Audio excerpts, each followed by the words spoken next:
ऋषिकंडू ने अपनी तपस्वी तपस्या गोमती नदी के तट पर की थी।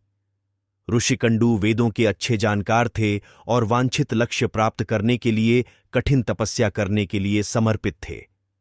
उनकी तपस्या बेहद चुनौतीपूर्ण थी। गर्मियों में कंडू ऋषि चिलचिलाती धूप में ध्यान करते थे और बरसात के दिनों में वे खुले आसमान के नीचे गीले कपड़ों में भीगकर बिना किसी बाधा के ध्यान करते थे। सर्दी के मौसम में वह बाहर की ठंड में ध्यान करते थे।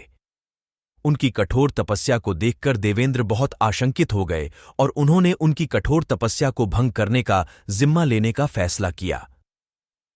देवराज इंद्र ने सबसे सुंदर अप्सरा प्रमलोचा को आर्षिकंडू की तपस्या को नष्ट करने के काम पर लगाया। अप्सरा प्रमलोचा गोमती नदी के तट पर ऋषिकंडू के आश्रम के पास पृथ्वी पर अवतरित हुईं।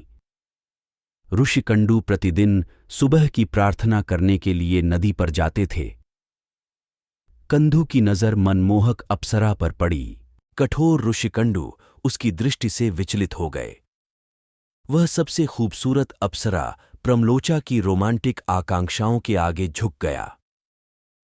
उसने उसे अपना साथी बनने के लिए आमंत्रित किया और मंदराचल पर्वत पर उसके साथ वैवाहिक आनंद में रहने लगा।